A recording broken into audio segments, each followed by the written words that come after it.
Dude, I watched your show the other day, the television show. What is the television show? Mysterious Creatures? Yes. The new one? Yeah. And you were looking for some wolf thing? The red wolf. Yes. Yeah. But they didn't think it was a red wolf. They thought it was like some mystical howler. beast. An Ozark howler. Oh, my goodness. Which, wolves do howl. Yeah.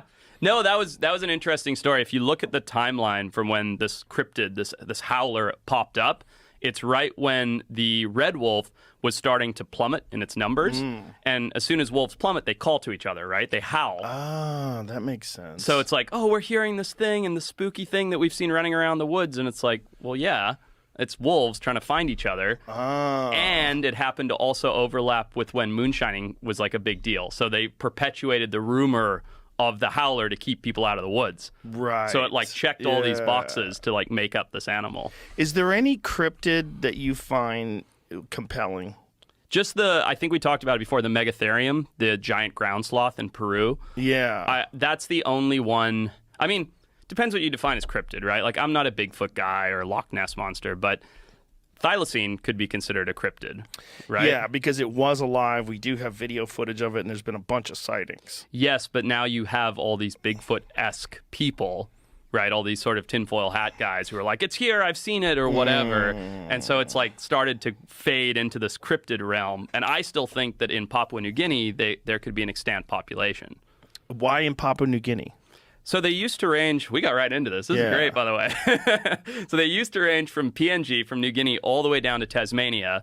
And then as people came over, they brought dingoes with them, right? And this was like 4,000 years ago. And then the dingoes outcompeted the thylacine in mainland Australia and, in theory, in Papua New Guinea. But dingoes were never introduced into Tasmania, which is why thylacine occurred for so much longer in Tasmania. However, why in Papua New Guinea is because it's such a dramatic habitat. There's so many like valleys and canyons and things that dingoes just probably couldn't traverse. That would mean that there's isolated, unexplored areas that the thylacine, because it had evolved there, could still be thriving without the competition. And for people who don't know what a thylacine is, it's a Tasmanian tiger. Yeah. It's a marsupial, wolf, crazy jaw, stripes. Crazy jaw. Like really wild looking. 180 degrees. Yeah. Yeah. Cool looking animal. Like, look at that thing. So when you talk about, cryptids and blah, blah, blah, I still think that these animals could be out there. Didn't you go looking for one at one point in time? Twice.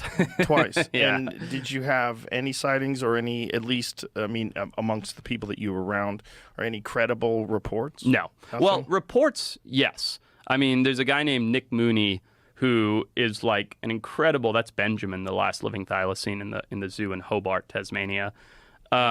Guy named Nick Mooney, who's like a state biologist, like renowned naturalist and biologist, who has no reason to make this up or anything, and he swears that he saw one in Tasmania about 25 years ago. And he's like, I know every animal in Tasmania. I am a biologist. I work with Fish and Game or fish, whatever their equivalent is. He's like, why would I make this up? He's like, I didn't even tell anybody for a year or two because I didn't want to be called a kook. Wow. And then he came out with it and sort of began this whole thing. But yeah, I mean, definitely some credible sightings.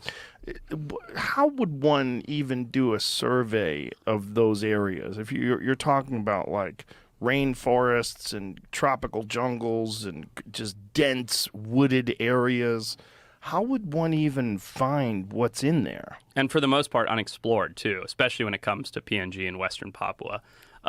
Well, that's the thing. I think that's the barrier to entry, right? Anybody can go to Tasmania, drive down a highway, and be like, oh, I looked and I didn't find it, which is basically what I did.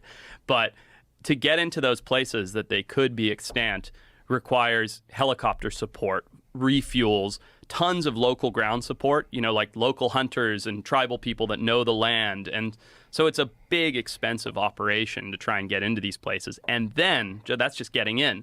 Then you'd pepper it with trail cameras, baited cameras. You'd do some scent trailing, some sound calling, all these. I mean, you're a hunter. You know these techniques.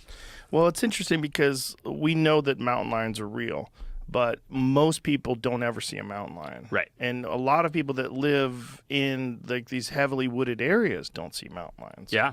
Like, it's hard to find one, and they're everywhere. They live in our cities. Yeah, there's a shit ton of them. Yeah. So you might get lucky and catch one, but the populations are pretty great in terms of like if you're in Colorado or if you're in Utah. I mean, they have a lot of mountain lions, Right. and it's very rare that you see one. Exactly. So imagine if there was a very small population of mountain lions, or or Tasmanian tigers, and you went looking in a much more wooded area, much more dense environment, much larger too. Huge swaths of unpopulated land.